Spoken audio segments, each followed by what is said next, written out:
अस्सलाम वालेकुम दोस्तों। तो आज मैं आपको ले चलती हूँ सेहरी से इफ्तार तक के सफ़र में। तो जनाब सुबह के 4 बज चुके हैं और मैंने कर लिया अपना ब्रश, फेस वॉश और वुज़ू। फिर मैंने पढ़ी ताजुद की नमाज। बस जान नमाज पर बैठकर नाम लिखने की आदत अब तक गई नहीं।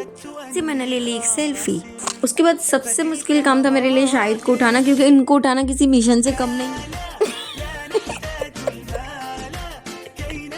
अच्छा हंसते दो। Good morning. Good morning. जैसे ही शाहिद उठे मैंने पहना जल्दी जल्दी बुरखा और हम दोनों निकल गए अपने अम्मी के घर की तरफ। हम लोग जैसे वहाँ पहुँचे अम्मी ने फटाफट खाना गर्म किया, चाय बनाई और हम सब ने मिलकर सेहरी की अल्हम्दुलिल्लाह। और फिर मैंने थोड़े बर्तन धो लिए और बर्तन धोकर हम लोग निकल गए फिर से अपने घर की तरफ। माय गॉड लिफ्ट बंद थी तो अल्हम्दुलिल्लाह सीढ़ियाँ चढ़कर आना पड़ा। सुबह सुबह एक्सरसाइज भी हो गई। घर आकर सबसे पहले वुज़ू किया, अगरबत्ती जलाई और जानमाज बिछाई, लेकिन शाहिद अभी भी गप्पे मारने में बिजी है। शाहिद आए, हम दोनों ने माशाल्लाह साथ में नमाज अदा की, खूब देर तक दुआ मांगी। हर बार की तरह जानमाज फिर से मैंने ही समेटी। नमाज के बाद मैंने जानमाज समेटी, लेकिन शाहिद जानमाज छोड़कर सीधा पहुंचे अपनी फेवरेट क्रीम मॉइज लगाने। मतलब इबादत के बाद स्किन केयर भी जरूरी है ब्रो। और मैं फिर से बैठ गई कुरान पाक पढ़ने। सच कहूँ तो कुरान पाक पढ़ने से जो सुकून मिलता है वो दुनिया के किसी चीज में नहीं मिलता। कुछ देर बाद मैंने अगरबत्ती बुझाई और धीमे से लाइट बंद की और अल्हम्दुलिल्लाह मैं भी सो गई।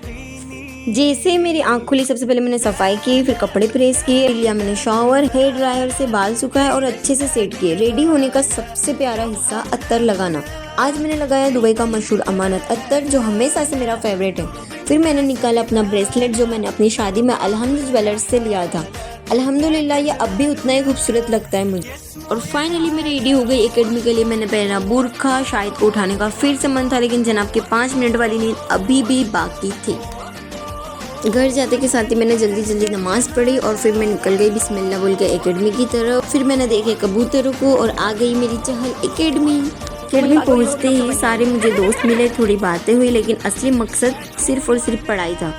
लेक्चर लिए, नोट्स बनाए और फिर लाइब्रेरी में बैठकर कुछ रिवीजन किया। असर का वक्त होते ही मैं निकल पड़ी घर की तरफ। घर पहुंचते ही देखा तो सब सो रहे थे और हमारी प्यारी बिल्ली माइस भी।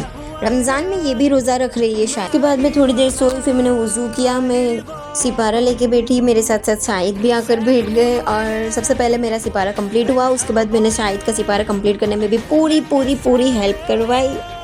फाइनली आज शाहिद ने एक सिपारा कंप्लीट किया।